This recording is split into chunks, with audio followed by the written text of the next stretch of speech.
भारत माता की जय। श्री दक्षेश्वर भगवान की जय। श्री केतुमालेश्वर भगवान की जय। श्री दिव्येश्वर भगवान की जय। पवन सुत हनुमान की जय। श्यावर रामचंद्र भगवान की जय। हर हर महादेव। स्थित भक्त प्राणीजन, आज हम लोग पुनः शुक्रवार की शाम को जुटे हैं द्रौपदी कथा सुनने के लिए। और द्रौपदी कथा के साथ साथ आज शुक्रवार तो है, आज हर शुक्रवार को फ्राइडे को हम लोग कथा सुनते हैं। तो कथा के प्रसंग में ही आज जो है मोक्षदा एकादशी है। मार्गशीर्ष शुक्ल पक्ष की एकादशी को मोक्षदा एकादशी कहते हैं। यह मोक्ष देने वाली एकादशी है, इसलिए इसका नाम मोक्ष एकादशी है। ऐसे तमाम तरह की एकादशी, उत्पन्ना एकादशी, पुत्रदा एकादशी, सभी एकादशियों का नाम है। तो यह एकादशी को व्रत करने से मोक्ष मिलता है। और मोक्ष कैसे मिलेगा? क्योंकि इसी एकादशी के दिन गीता का अवतरण, गीता जी का अवतरण इस धरती पर हुआ। जो गीता पढ़ेगा, श्रीमद् भगवत गीता, उसको मोक्ष मिलेगा। इसलिए इस मोक्षदा एकादशी को गीता जयंती भी बोलते हैं। 5000 से बरस से कुछ और पहले यह आज इसी तिथि को, इस गीता को भगवान श्री कृष्ण ने अर्जुन को सुनाया। और अर्जुन के सामने भगवान कहते हैं, इस ज्ञान को बहुत पहले मैंने सूर्य को दिया था। ऐसा नहीं है कि आज से दिया हूं, आज मैं तुम्हें बता रहा हूं। इस ज्ञान को सूर्य को दिया बहुत पहले, आज तुम्हारे सामने मैं कह रहा हूं। ज्ञान की कोई सीमा नहीं होती। ऐसा नहीं है कि 5000 बरस पहले यह ज्ञान नहीं था, यह ज्ञान था, क्योंकि यह सनातन ज्ञान है।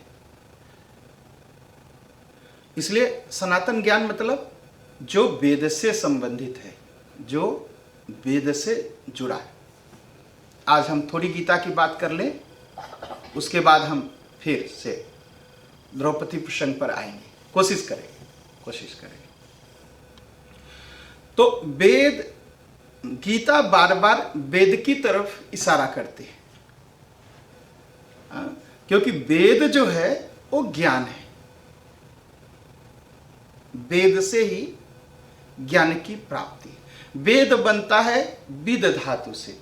विद धातु का मतलब है ज्ञान।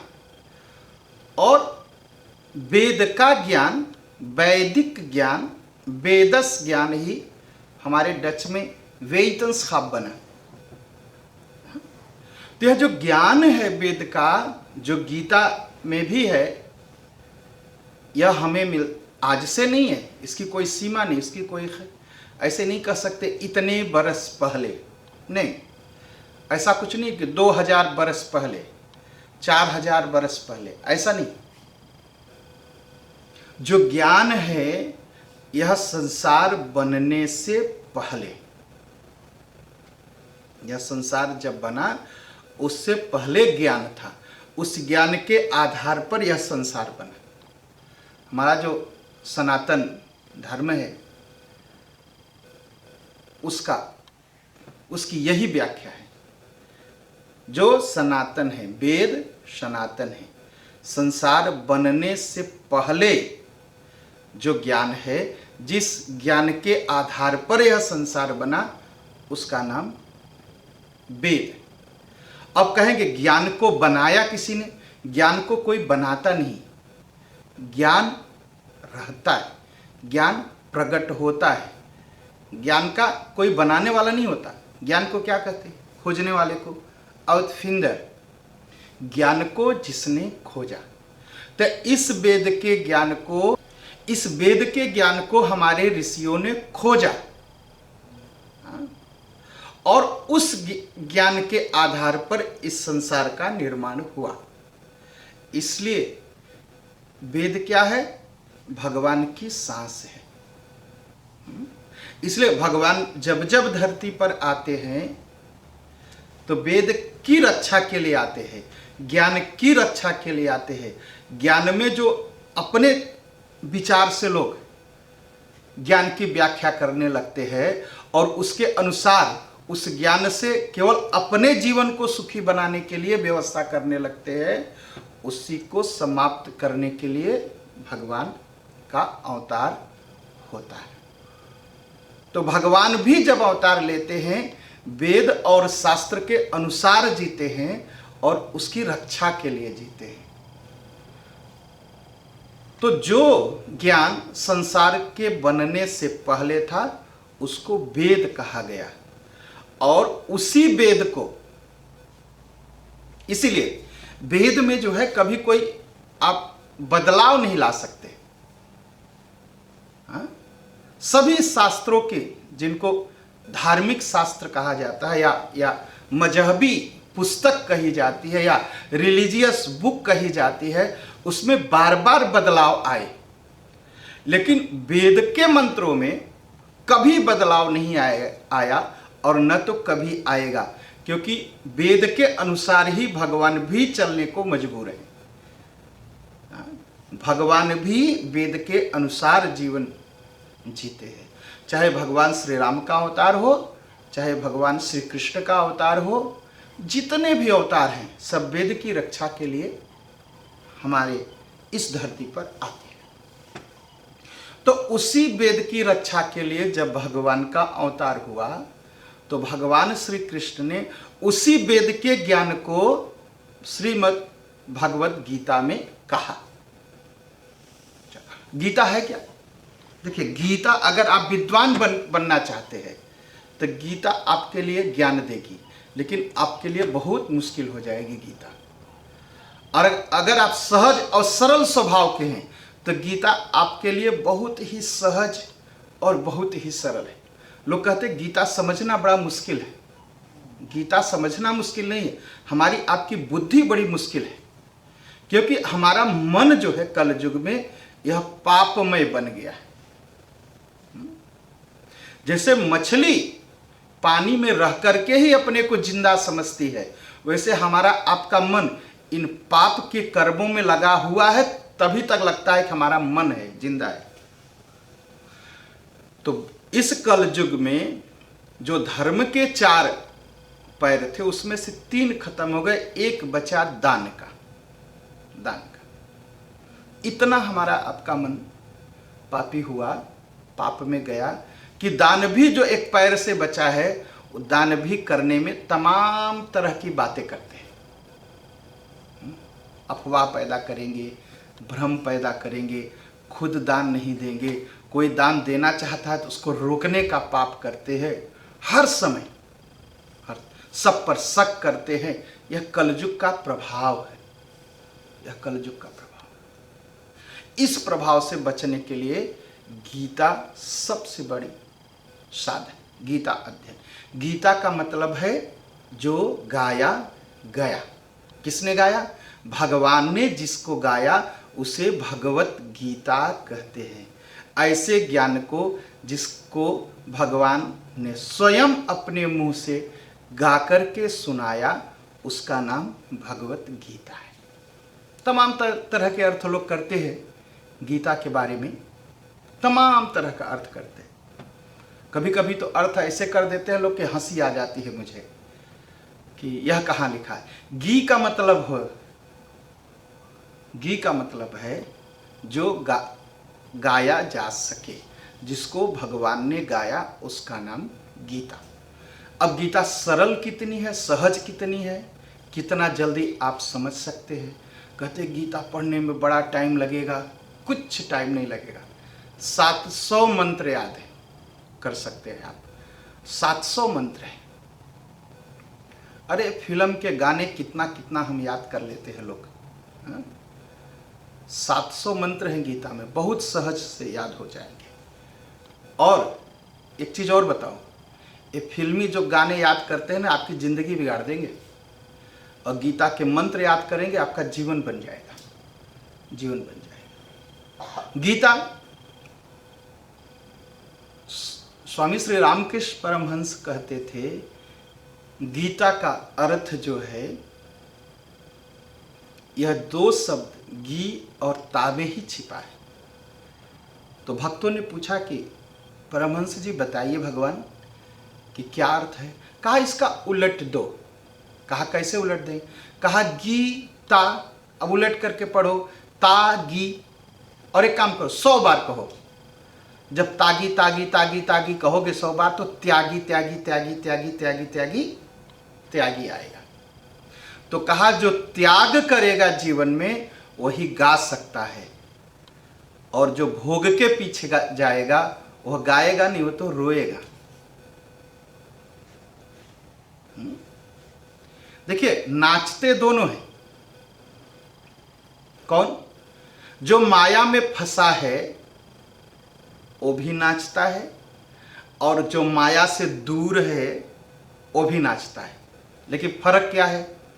एक माया के कारण दुख में पड़ करके नाचता है, और एक भगवान के प्रेम में पड़ करके आनंद मनाते हुए नाचता है। एक भक्त गया भगवान के पास, हाथ जोड़ के खड़ा हुआ, कहा भगवान मुझे बताइए, कुछ दीजिए। कहा क्या चाहिए? कहा भगवान आप ही बताइए। तो भगवान ने कहा तुम नाचना चाहते हो या मुझे नचाना चाहते हो?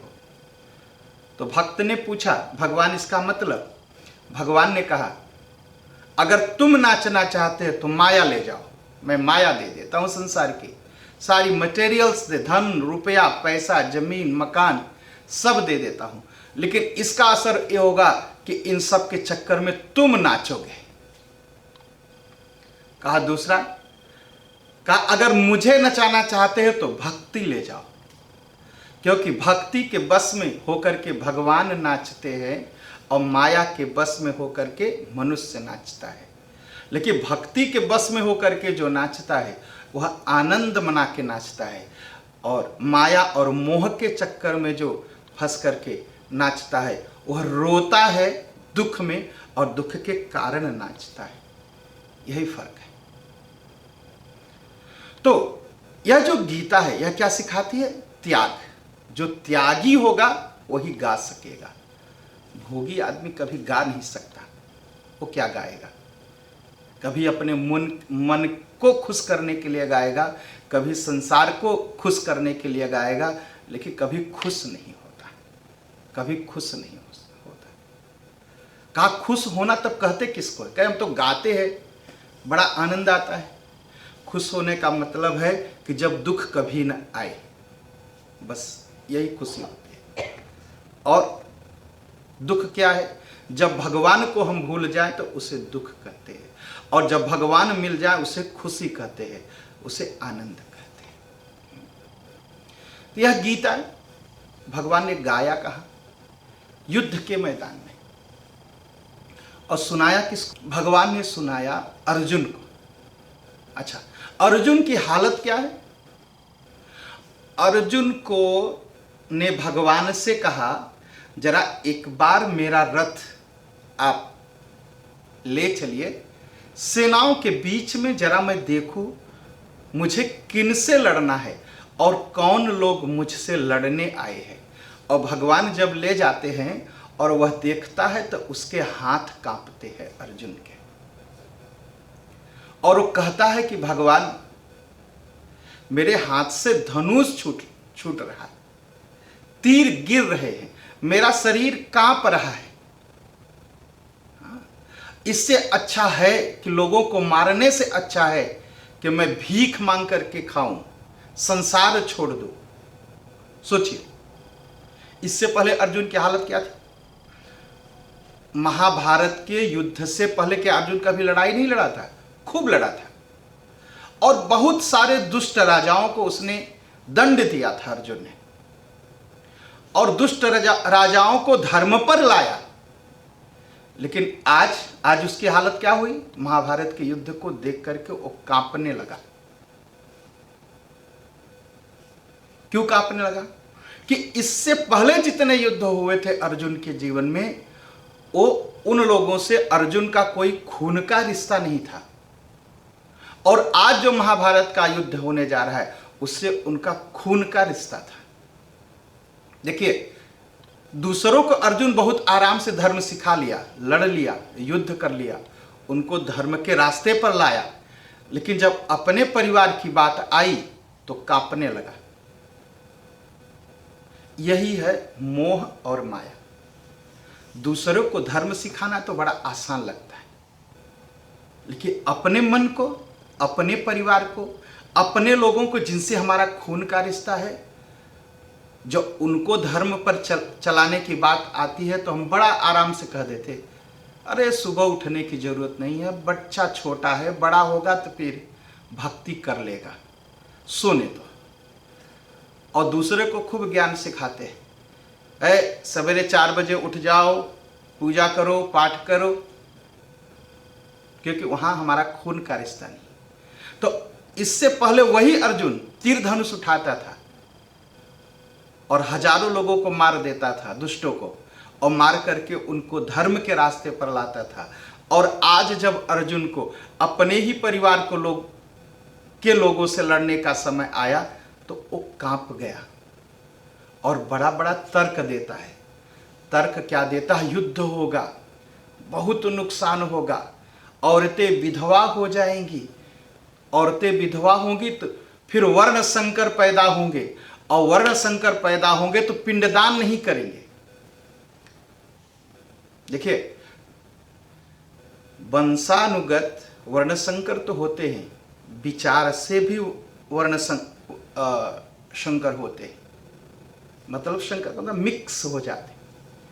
हाँ, जातियां मिक्स होती है ना, उससे हमारे विचार मिक्स होते हैं। जब हम दूसरे विचारों से प्रभावित होते हैं ना, स्वार्थी विचारों से, तब हम सोचते हैं पिंडदान नहीं करना है। पिंडदान पाखंड दिखाई पड़ने, बहुत बातें सुनता हूँ, देखता हूँ, तब पिंडदान में पाखंड दिखाई पड़ता है।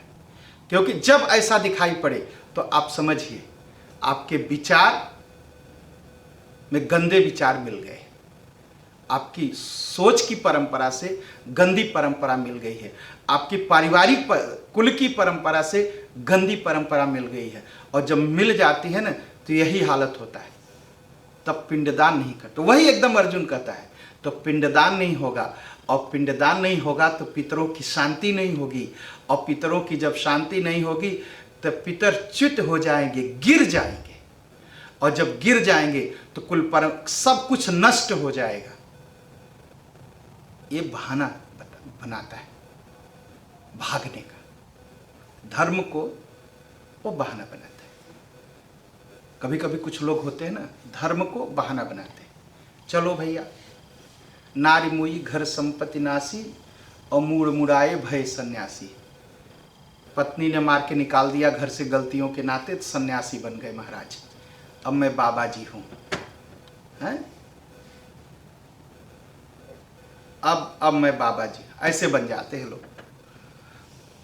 ऐसा नहीं, जो सन्यास है, जो भगवान कहते, सन्यास पलायन नहीं है, दुख और विपत्ति से भागने का रास्ता सन्यास नहीं है। सन्यास है वीरता, भगवान की तपस्या, भगवान की प्राप्ति के लिए पूरा जीवन समर्पित करना, यही सन्यास है।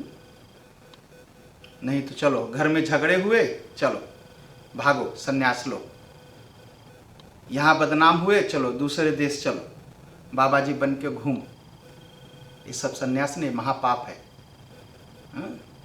सोचिए गृही जो मोह बस करई कर्म पथ त्याग।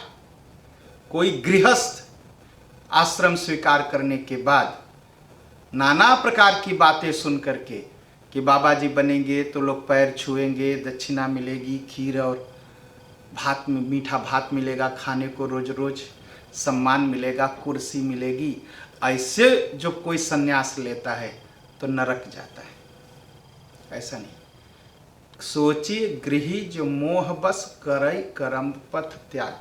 किसी सम्मान और इज्जत की प्राप्ति के लिए अगर कोई संन्यास लेता है तो महापाप है, वह नरक जाता है, रामचरितमानस में लिखा। तो यह भी मोह बस अब संन्यास लेना चाहता है अर्जुन। चलो भागो भागो, अब तो परिवार को सिखाना है ना, अब तो परिवार हथियार लेके खड़ा है मरने मारने के लिए ना, तो अब भागो, अब संन्यास लो। तब भगवान के मन में आए, वाह ये अर्जुन कैसा है, दूसरे को मारना था तब इसके मन में संन्यास नहीं आया, और जब इसको अपने परिवार के लोग दिखाई पड़े आज, तो ये तो संन्यास की बात करता है। यही मोह है। भगवान ने इसी मोह को त्यागने की बात अर्जुन से करते हैं, और अर्जुन के माध्यम से हम संसारवासियों को, पूरे संसार को भगवत गीता का ज्ञान देते हैं। यही भगवत गीता। और युद्ध है, जीवन है। धर्म की रक्षा के लिए आपको सबसे लड़ना है। ऐसा मत सोचिए कि आप धर्म के रास्ते पर चलेंगे तो आपका लोग साथ देंगे, ऐसा कुछ नहीं है। धर्म के रास्ते पर चलेंगे तो आपका विरोध होगा, आपके परिवार के लोग हथियार लेके खड़े होंगे, आपके गांव के लोग हथियार लेके खड़े होंगे, आपके मित्र, ताता, चाचा, ताऊ, काका, नाना, मामा आपको मारने के लिए तैयार होंगे। भगवान यही कहते हैं, ये मरे हुए हैं। जो धर्म के रास्ते न चल सके ना, सनातन धर्म के रास्ते, वह मरा हुआ है। जिंदा पुरुष या जिंदा इंसान या जिंदा नारी, मातृशक्ति वही है जो सनातन धर्म की रक्षा के लिए काम करे। अब क्यों सनातन धर्म की रक्षा के लिए? क्योंकि मात्र सनातन धर्म ही धर्म है, और यही धर्म दुनिया में शांति लाएगा, दूसरा कोई रास्ता नहीं। सब कुछ देखा हमने, क्या नहीं देखा? क्रूसेड देखा, जिहाद हम देख रहे हैं। एक रास्ता है, एकमात्र रास्ता है, उसका नाम है सनातन धर्म। और वह सनातन धर्म जो वेद पर आधारित है, हमारे मन का सनातन धर्म नहीं, जो वेद को मानता है, जो पुराणों को मानता है, जो शास्त्र को मानता है, जो गीता को मानता है, जो रामचरितमानस को मानता है, हनुमान चालीसा को मानता है, वो सनातन धर्म। ऐसा नहीं, आज तो बड़ी बड़ी पुस्तकें हैं पाखंडियों की, उनके तो भगवान शंकर भी दूसरे हैं, ब्रह्मा जी दूसरे हैं, वो तो चरणामृत पीने में शर्माते हैं। ऐसे लोगों का नहीं, ऐसे लोगों का सनातन धर्म नहीं। जो वेद आधारित सनातन धर्म है। और क्यों वेद आधारित? मात्र वेद ही एक ईश्वरीय पुस्तक है, मात्र वेद ही एक धर्मशास्त्र है, और वेद को मानने वाले शास्त्र ही धार्मिक हैं और न्यायिक हैं, दूसरे नहीं, दूसरे नहीं। इस सनातन धर्म की रक्षा के लिए जो काम करे वह जिंदा पुरुष है, और इस वेद शास्त्र की रक्षा के लिए, प्रचार के लिए जिसका जीवन हो वही नारी है, बस। तो यह जो गीता है, यह भगवान समझाते हैं। ये तो पहले से मरे हुए हैं, ये वेद शास्त्र को नहीं मानते, ये दूसरों का धन लूट करके अपने को सुखी मानते, दूसरे का सम्मान लूट करके अपने को खुश समझते हैं, अपने को सुखी समझते हैं। ये धार्मिक नहीं। हम आप भी अगर दूसरे का धन लूट करके धार्मिक बनते हैं तो हम धार्मिक नहीं। अगर हम दूसरे का सम्मान लूट करके धार्मिक बनते हैं तो हम धार्मिक नहीं हैं। हम धार्मिक तब तक हैं सत्य, अहिंसा, प्रेम, करुणा, दया, तप, दान, अगर इसको मानते हैं तो ही इस शास्त्र को, इस वेद को प्रचार करने वाले और जिंदा माने जाएंगे, नहीं तो नहीं, ऐसे नहीं। तो भगवान कहते क्या है? भगवान क्या कहते हैं गीता में? अच्छा, हमारी समस्या क्या है?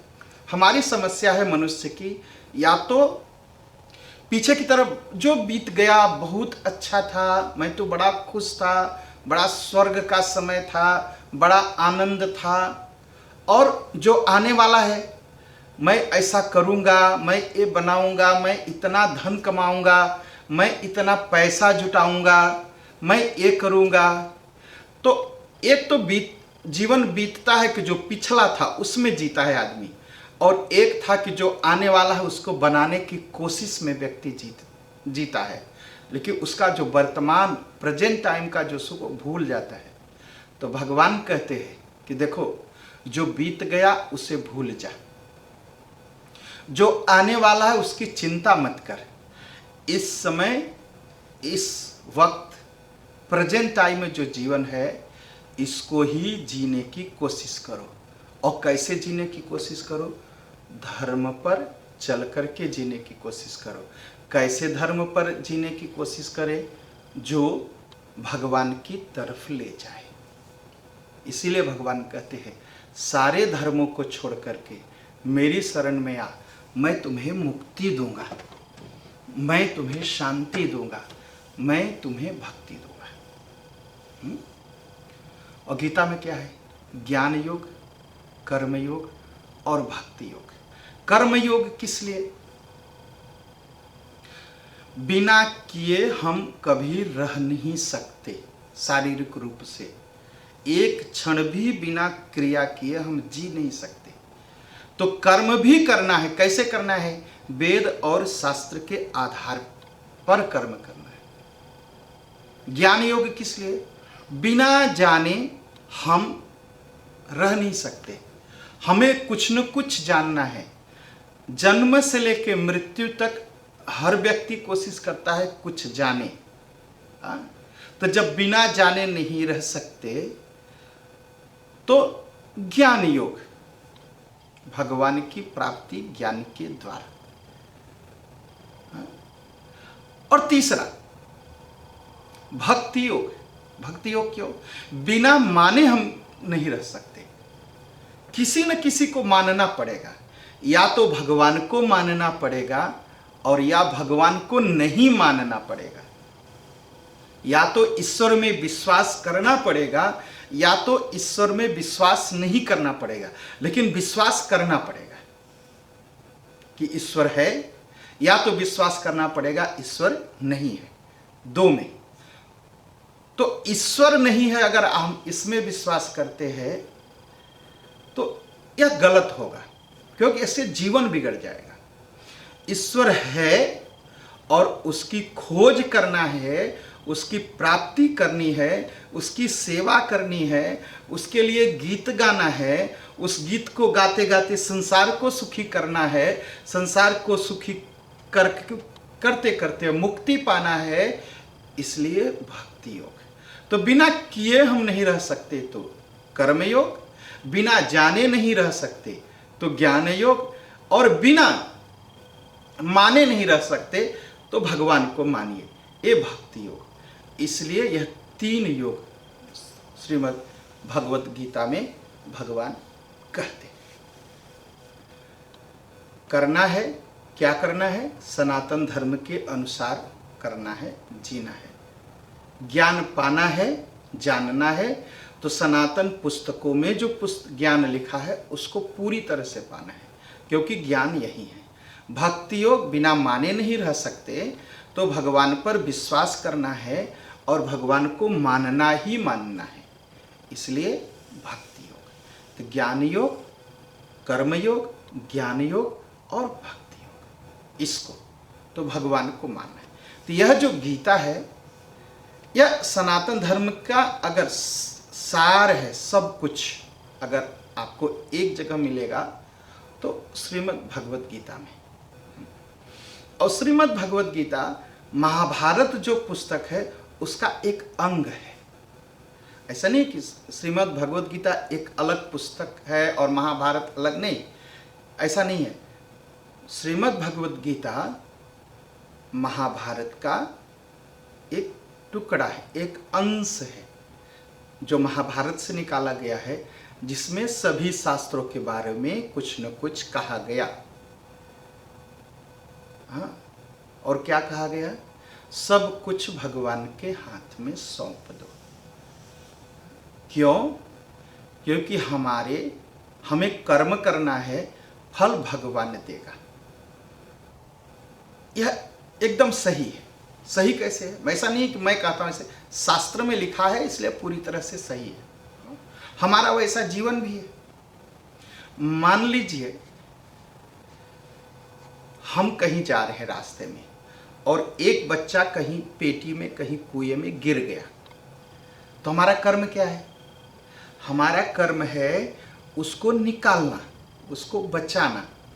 अगर वही बच्चा बड़ा होकर के हजारों लाखों लोगों को मारे तो हम आप दुखी होंगे कि गलती हो गई, इसको मरने देते तो बहुत अच्छा था, मैंने बचा दिया, मेरे बचाने के नाते यह बच गया, यह न बचा होता तो इतने लोग नहीं मरते। अच्छा, लेकिन अगर हम छोड़ देते उसको तो जीवन भर दुखी रहते कि मैंने एक बच्चे को बचा सकता था, मैं नहीं बचाया, मैंने गलती की। तो सबसे अच्छा इसका रास्ता है तत्काल समय में, प्रेजेंट टाइम में हमें जो शुभ कर्म करना है उसको कर्म करना है। फल क्या होगा, परिणाम क्या होगा, वो भगवान के हाथ में छोड़ना है। और अगर हम यह परिणाम सोच करके कोई काम, अच्छा काम करने लगेंगे तो हम कोई अच्छा काम नहीं कर पाएंगे, क्योंकि हम नहीं जानते कल क्या होगा। इसलिए भगवान कहते हैं कर्म करो। हमारा अधिकार केवल कर्म है और सनातन धर्म के अनुसार कर्म करो। और भगवान क्या कहते हैं? स्थित प्रज्ञ बनो। छोटी छोटी बातें हैं गीता। स्थित प्रज्ञ बनो, न तो दुख में दुखी हो, न तो सुख में सुखी, बहुत खुश हो। तो स्थित प्रज्ञ क्या है? हमारी हालत क्या है? जो बिजनेसमैन है वो सोचता है कि बाबा जी लोग तो बड़े आनंद में हैं, न तो बिजनेस की चिंता, न तो नौकर की सैलरी की चिंता, न घर की चिंता। अरे भक्त लाते हैं महाराज, खा लेते हैं, कीर्तन करते हैं, सो जाते हैं। तो जो धनी आदमी है वो तो संत के जीवन को सोच सोच करके परेशान रहता है। और जो संत है वो क्या सोचते हैं? देखो कितना बड़ा आदमी है, सारा सुख सुविधा का साधन है उसके पास, गाड़ी है, मोटर है, कार है, बड़ा घर है, बड़ा महल है। तो इनकी जो पैसे वाला है वो सोचता है कि साधु सुखी है, और साधु सोचता है कि पैसे वाला सुखी है। लेकिन मैं सभी साधुओं की बात ये नहीं करता और सभी धनी लोगों की बात नहीं करता, जो स्थित प्रज्ञ नहीं है उनकी बात करता। तो जो बिजनेसमैन है उसको क्या सोचना है? भगवान ने हमें यही कर्म दिया है। क्यों? हमारे बिजनेस से, हमारे व्यापार से इतने लोगों का जीवन चलता है और हमें यह कर्म करते रहना है। ठीक, संत और साधु व्यक्ति यह सोचे नहीं, भगवान ने मुझे यह जिम्मेदारी दी है, भजन करते करते संसार का कल्याण करना है। अब यह स्थित प्रज्ञ हो गए, डगमग नहीं है। हम उनको नहीं सोच के दुखी हो रहे, वो हमें सोच के नहीं दुखी हो रहे, बस ऐसा जीवन जीना है। सुनहु भरत भावी प्रबल, बिलखि कहो मुनिनाथ, हानि लाभ जीवन मरण, जस अपजस विधि हाथ। जीना कैसे चाहिए? हानि लाभ जीवन मरण, जस अपजस विधि हाथ। व्यापार किया, बिजनेस किया, घाटा हो गया, फायदा हो गया, भगवान ने किया। ठीक, जीवन मरण, कोई जन्मा, को परिवार में कोई गुजर गया, कोई जन्मा, कोई गुजरा, कोई जन्मा, ये भी भगवान के हाथ में है। हम न किसी को जन्मा सकते हैं, न हम किसी को मार सकते, ये भगवान के हाथ। जस अपजस, हम अच्छा करना चाहते हैं, अच्छा करते हैं, लोग निंदा करते हैं, यह भी भगवान के हाथ में है। ऐसा सोचना, हानि लाभ जीवन मरण, जस अपजस विधियात। गीता की यही शिक्षा है। और आज गीता जयंती है, मोक्षदा एकादशी है। कुछ न कुछ घरों में आप गीता जी का पाठ करिए परिवार के साथ, उसका थोड़ा सा अर्थ करिए आपस में बैठ करके, थोड़े थोड़े भाव परिवार के साथ पढ़ करके। हटिए मत, यहाँ वहाँ भटकिए मत, भटकिए मत। हम भटकते रहते हैं। हम कहाँ भटकते हैं? चलो कोई गुरु खोज लो, ज्ञान बता देंगे, चलो कोई संत खोज लो। नहीं, भागिए मत। जो आपका जन्म जन्म से गुरु है वो आपको खोज लेगा, आप तक पहुंच जाएगा, आप जहाँ हैं वहीं मिल जाएगा। भटकिए मत, भटकिए मत। आप घर में थोड़ा सा गीता का अध्ययन अपने परिवार के साथ, अपने बच्चों के साथ करिए। और 25 दिसंबर को तुलसी पूजन होता है, शालिग्राम तुलसी का पूजन और गीता का पाठ, इसको करिए। तुलसी माँ को अच्छे से सजाइए। हम कैर्स बम सजाते हैं ना, तुलसी माँ को अच्छे से सजाइए और वहाँ बैठ के थोड़ी देर पाठ करिए गीता जी का। बहुत सुख मिलेगा, आप खुद देखेंगे। यही बड़ी समस्या है, अब तो हम परिवार के साथ बैठते ही नहीं हैं। पहले था कि लोग साथ में बैठ के भोजन करते थे, साथ में प्रार्थना करते थे, साथ में मार्केट जाते थे। अब हालत गड़बड़ हो गई। बच्चे अपने ढंग से भोजन कर रहे, घूम रहे, माँ बाप अपने ढंग से कर रहे। मिलन का जो समय था ख़त्म हो गया। अब तो घर में बैठ कर के एक उधर बैठ के कंप्यूटर करता है, एक उधर, बातचीत ही नहीं होती, तो क्या समझेंगे। तो इसलिए एक थोड़ा सा समय परिवार में निकालिए कि आप एक साथ बैठ कर के थोड़ी देर रामायण जी का, गीता जी का आप पाठ करेंगे और इससे आपका जीवन बदलेगा, परिवार सुखमय होगा। तो बोलिए गीता माता की जय। हमारे जो महात्मा गांधी जी थे, गीता को गीता माता कहते थे।